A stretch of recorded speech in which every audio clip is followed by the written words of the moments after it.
છે આખા દેશમાં ચાલે છે. આપણે આપણા સમાજના લોકોને કાલે આપણે જે લગ્ન કર્યા એ રીતે લગ્ન કરે અને જે આપણી બગી કાઢી અને ત્યાર પછી પેલું આખી ફુલેકો કાઢી જે પણ ઘણા ગામો એવા છે કે જ્યાં ફુલેકું કાઢવા દેવામાં આવતું નથી, હોળી પર બેહવા દેવામાં આવતું નથી, વરરાજાને મારે છે અને ઊંચો રાખવા દેવામાં આવતા નથી, મંદિરમાં ગરવા દેવામાં આવતા નથી. આજે આઝાદીના 75 વર્ષ પછી પણ ડોક્ટર બાબા સાહેબ આંબેડકરનું બંધારણ હોવા છતાં પરિસ્થિતિ છે. તો આ પરિસ્થિતિ બદલવી જોઈએ.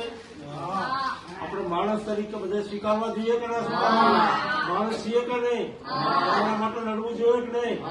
આજે 8મી માર્ચ છે, મહિલા દિવસ છે, મહિલાઓના અધિકાર માટેનો દિવસ. પેલા એવી પરિસ્થિતિ હતી કે મહિલાઓને ઘરની બહાર પગ મૂકવાનો કોઈ પુરુષ અધિકાર આપતા નહીં.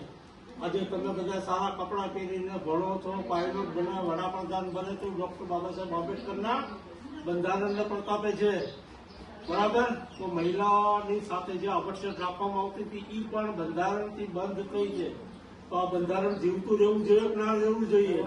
બંધારણ બચાવવું જોઈએ કે નહીં? આ દેશમાંથી આવશ્યક નાબૂદી થવી જોઈએ કે નહીં? તો બોલો જય ભીમ, જય ભીમ.